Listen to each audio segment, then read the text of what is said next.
Hello guys, ఇవాళ మనము Harappan architecture అంటే ఇండస్ వ్యాలీ సివిలైజేషన్లో ఉండే హరప్పన్ ఆర్కిటెక్చర్ గురించి మాట్లాడుకుందాం. నేను ఈ చెప్పే పాయింట్స్ ఎలా ఉంటాయంటే మీరు ఎగ్జామ్లో డైరెక్ట్గా రాసే విధంగా షార్ట్ పాయింట్లు చెప్తాను. మీరు ఎగ్జామ్ రివిజన్కి ఇది బాగా పనికి వస్తుంది. ఎగ్జామ్ ముందు కానీ ఓవరాల్ స్టడీస్ కానీ క్రిస్పీ పాయింట్ నేను చెప్తాను, మీకు బాగా ఉపయోగపడుతుంది. హరప్పన్ ఆర్కిటెక్చర్ ఇండస్ వ్యాలీ సివిలైజేషన్లో ఒక భాగం. ఈ హరప్పన్ ఆర్కిటెక్చరు ముఖ్యంగా అర్బన్ ప్లానింగ్ని పోలి ఉంటుంది. అంటే ఇప్పుడున్న సివిల్ ఇంజనీరింగ్లో హ్యూమన్ హిస్టరీలోనే సివిల్ ఇంజనీరింగ్ ద బెస్ట్ అనమాట. ఈ హరప్పన్ సివిలైజేషన్ కాలంలోనే మెసోపొటోమియన్ అండ్ ఈజిప్ట్ సివిలైజేషన్లో కూడా కాంటెంపరీగా నడిచినాయి. కానీ వాటితో పోలిస్తే యూటిలిటేరియనిజం, స్టాండర్డైజేషను, ద బెస్ట్ ఆర్కిటెక్చర్గా హరప్పన్ సివిలైజేషన్ టాప్లో ఉంటుంది.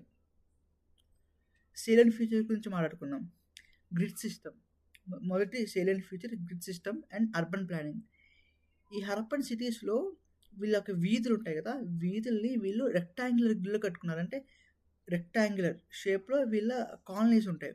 అంటే ఒక లైను ఇంకొక లైను కలవాలంటే 90 degrees యాంగిల్లోనే కలుస్తుంది. ఇది ప్లాంట్ నేచర్తో కట్టారు. సో ఇది ఒక మొదటి అంశం. రెండో అంశం Citadel and lower town. Harappan సిటీస్లో సిటీలో రెండు రకాల భాగాలు ఉంటాయి. ఒకటి సిటాడిల్, ఒకటి లోవర్ టౌన్. ఈ సిటాడిల్లో రూలింగ్ క్లాసు, పరిపాలన విభాగం, ఉన్నతమైన వాళ్ళు ఉండేవాళ్ళు. అంటే పబ్లిక్ బిల్డింగ్స్ కానీ లేకపోతే గవర్నమెంట్ అఫీషియల్స్ ఉండేవాళ్ళు కానీ, పరిపాలించే వాళ్ళు ఉండడం కానీ. రెండోది లోవర్ టౌన్, ఇక్కడ సాధారణ ప్రజానికం ఉండేవాళ్ళు. మూడోది స్టాండర్డైజ్డ్ బిల్డింగ్ మెటీరియల్స్. అంటే వీళ్ళు మామూలుగా ఇటుకలను వాడారు. ఆ ఇటుకలు ఏంటంటే వీళ్ళు కాల్చిన ఇటుకలను వాడారు. ఇటుకలు స్టాండర్డైజ్డ్ అంటే ఇటుకలు కాల్చిన ఇటుకలు వాడారు. ఈ ఇటుకల్లో కూడా కొన్ని మెజర్మెంట్స్ ఉన్నాయి. అంటే 4:2:1 అనమాట. 4 అంటే బ్రిక్ ఇటుక లెంత్ 4, దాని యొక్క వెడల్పు 2 అండ్ దాని యొక్క ఎత్తు 1 అనమాట. సో ఇలా యూనిఫార్మిటీ కట్టారు. ఇదే కాదు, హరప్పన్ సివిలైజేషన్ గుజరాత్ నుంచి ఆ పైన ఉన్న పంజాబ్ దాకా ఈ ప్రతి సిటీలోని ప్రతి బిల్డింగ్ ఇటుక కూడా సేమ్ సైజ్ ఉంటుంది. అంటే దీని బట్టి ఏమర్థం అవుతుందంటే సెంట్రలైజ్డ్ అడ్మినిస్ట్రేటివ్ కంట్రోల్, కేంద్రీకృత పరిపాలన వ్యవస్థ నడిచిందని మనం చెప్పుకోవచ్చు. ఇక మూడోది అడ్వాన్స్డ్ డ్రైనేజ్ సిస్టమ్స్.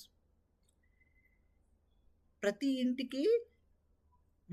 ఇంటి నుంచి వాళ్ళ ఇంట్లో నుంచి వేస్ట్ మురికి నీళ్ళు కానీ బయటికి వెళ్ళడానికి ఒక డ్రైనేజ్ సిస్టమ్ ఏర్పరచుకున్నారు, ఇప్పుడున్న అలాగా అనమాట. సో ప్రతి కాలువకు పైన మొయ్యటానికి ఒక స్టోన్ స్లాబ్స్ కానీ లేకపోతే లూస్ బ్రిక్స్ కానీ, మళ్ళీ ఎప్పుడైనా జామ్ అయిపోయినప్పుడు లోపల దిగడానికి మ్యాన్ హోల్స్ కానీ ఇవి ఏర్పాటు చేస్తున్నారు. దీన్ని పెట్టి ఏర్పడతాం అవుతుందంటే అప్పట్లో వీళ్ళు హైజీనిక్కి, శానిటేషన్కి చాలా బాగా విలువిచ్చారని అర్థం అవుతుంది. ఇంకా తర్వాతది రెసిడెన్షియల్ ఆర్కిటెక్చర్. అంటే ఎలా అంటే వీళ్ళకి ఇల్లు ఉంటుంది కదా, ఒక ప్లాట్ తీసుకుంటే దాంట్లోకి మధ్యలో వీళ్ళు ఇల్లు కట్టుకునేవాళ్ళు. ఈ ఇంట్లో ప్రైవేట్ వెల్స్ ఉంటాయి. ఏ ఇంటికి ఆ ఇంటికి వ్యక్తిగత బావులు ఉండేవి, ప్రైవేట్ వెల్స్ ఉండేవి, సపరేట్ బాతింగ్ ఏరియాస్ ఉండేవి, స్నానపు గదులు విడిగా ఉండేవి.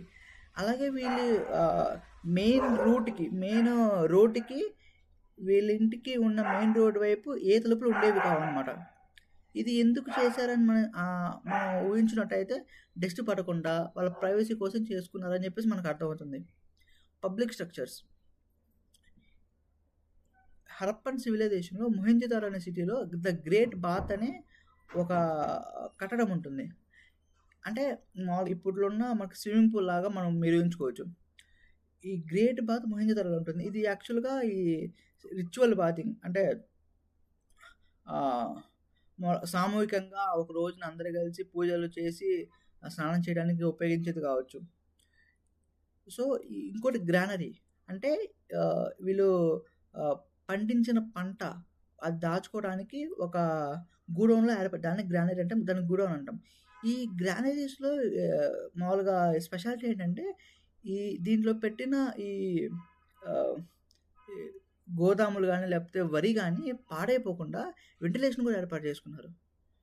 ఇదో ఒక architectural future. And water management. గుజరాత్లోని ధోలవేరా ఉంటుంది. ధోలవీరాలో ఒక చెరువు ఉంటుంది.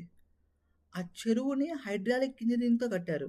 అంటే ఆ చెరువులో వాటర్ రిజర్వాయర్ స్టోర్ చేయడానికి, ఆ చెరువులో ఉండే వాటర్‌ని ఒక ఛానల్ ద్వారా పక్కన ప్లేసెస్‌కి మళ్లించడానికి పంటలకి ఇరిగేషన్ ఇవ్వడానికి, వీటన్నిటికి రెయిన్ వాటర్‌తో ఈ చెరువు నింపడానికి మంచి వాటర్ మేనేజ్‌మెంట్ ఏర్పాటు చేసుకున్నారు.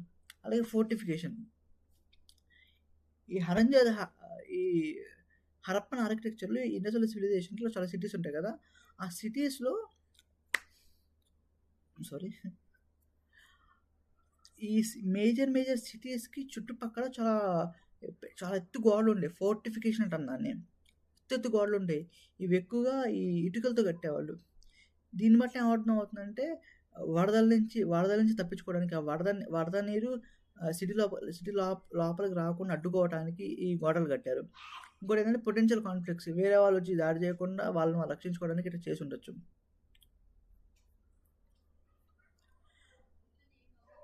సో, చివరగా ఒక విషయం ఏంటంటే, హరప్పన్ సివిలైజేషన్ వాళ్ళ కాలానికి వాళ్ళు ఇచ్చిన ఆర్కిటెక్చర్ గాని, వాళ్ళు డెవలప్ చేసుకున్న సిస్టమ్స్ కానీ, వాళ్ళ కాలానికి చాలా ఫ్యూచర్‌గా ఉన్నాయి. ఆ ఫీచర్స్ అనేవి.